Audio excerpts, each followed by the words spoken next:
So that leads us nicely into the development of ISO 23907 Part 2. Until relatively recently, there was no formal global standard specific to reusable sharps containers, only for single-use ones. And that left a significant gap in safety, consistency, and accountability.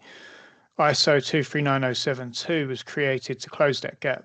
And importantly, it wasn't written in isolation. It was shaped by people like yourself who understand the real-world use and risks of these systems.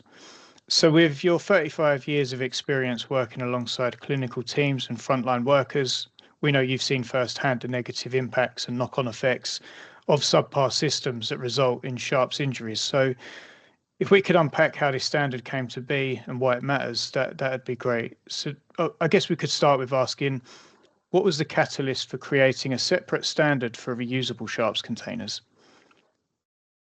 Yeah, it's interesting. I mean, I go back to 2006 when I first came into this, working for Sharpsmart, actually, when I came into the sharps industry, the sharps container and waste management industry.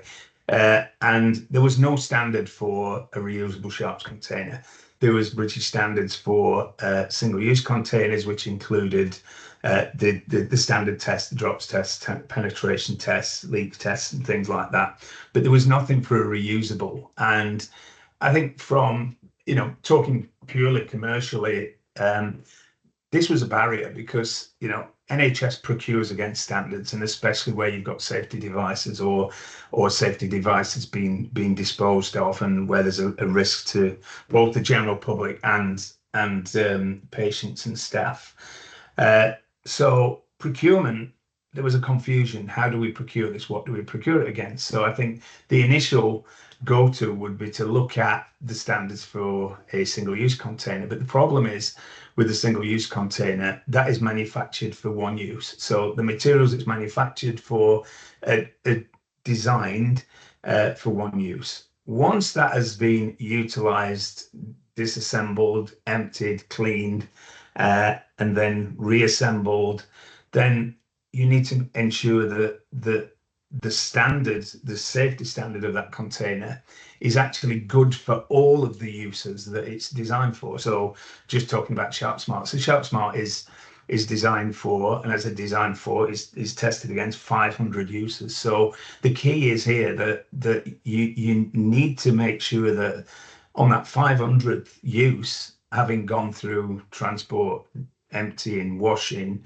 in use, putting inside transporters, brought backwards, forwards, used inside the hospital, that it's as good and as safe on the 500th use as it was on the first use. Now, that is not covered anywhere in a single-use standard. It's a one test, an assembled test for a container that is generally then incinerated, and a new one is manufactured, and we start from that first use again. So could you walk us through the process of developing ISO 23907-2, like who was involved and so on?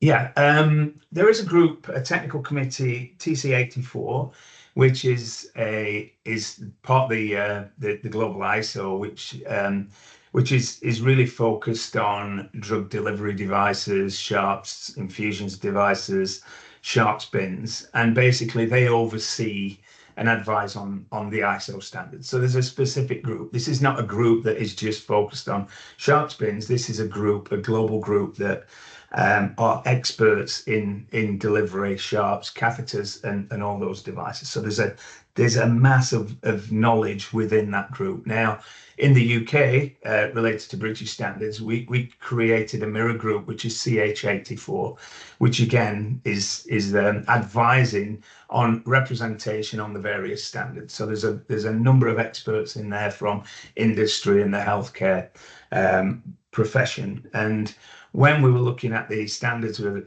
the ISO 23907 Part 1 and Part 2, that group choose from that group of experts and say who represents us in that global ISO committee. So myself, a number of people from industry and healthcare from the UK actually sat on that group. I must at this point just point out that give praise to a guy called Terry Grimmond, who a lot of us know, who's spent his life as a microbiologist, spent his life analysing needle stick injuries and trying to create a safer environment. So Terry Grimmond, based out of New Zealand, was on the original ISO 23907 Part 1, and he really lobbied that group to create a reusable standard. And that happened in, I think we got together for the first time in 2007 and 2017,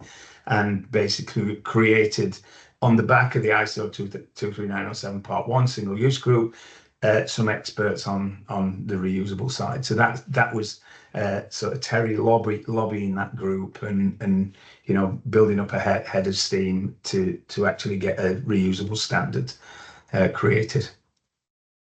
And I'm guessing, like with any working group or group of people you set up, there would have been some challenges or debates along the way during the formation of the standard. Could you talk about any of those?